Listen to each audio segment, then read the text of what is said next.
Today in our 2011 BMW X5, we'll be looking at our best hitch options. All right, here are our two hitches here today.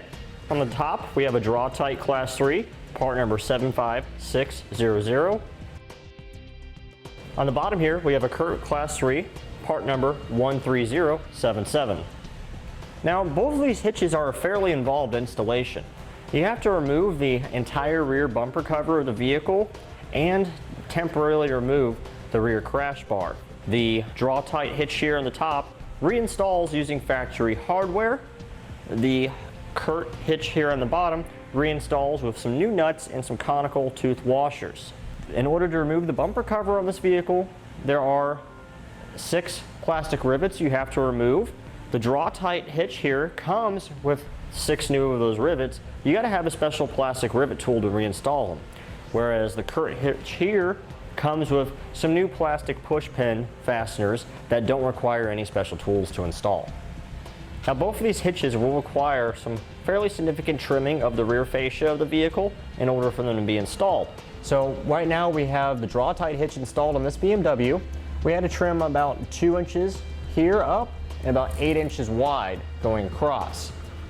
As you can see, the only part that's visible of this hitch is the actual Class 3 2-inch receiver itself and the safety chain loops. Everything else is hidden behind the bumper cover. The Curt hitch should look exactly like the Draw-Tite hitch here as far as what is visible and what's not visible. Now, the Draw-Tite hitch here has a rectangular steel construction, whereas the Curt hitch has a round tubular steel construction. As far as differences, you won't be able to see any difference of that because that part is completely hidden behind the rear bumper cover.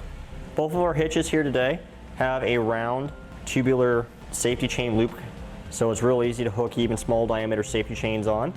They're both pretty much close to the same size. The Draw-Tite may have a little bit more space here, so larger ones might have more room.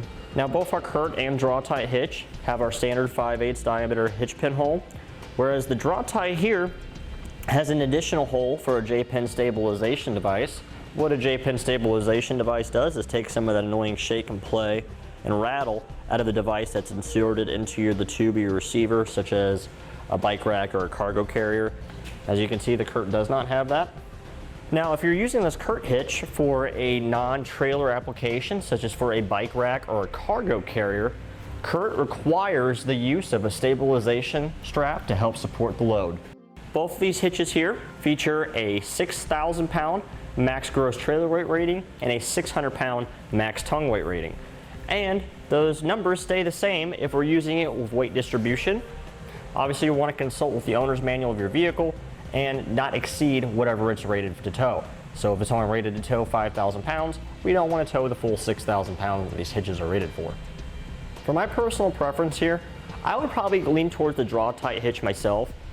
Even though it requires the use of a specialized tool to reinstall the plastic rivets that hold the bumper onto our vehicle, I like the fact that you don't need the stabilization strap if you're using it for a bike carrier or a cargo rack. And I also like the fact that it has the additional J-pin stabilization device hole. And that completes our look at the best hitch options for the BMW X5. Click the link below to shop, learn more, or visit us at etrailer.com.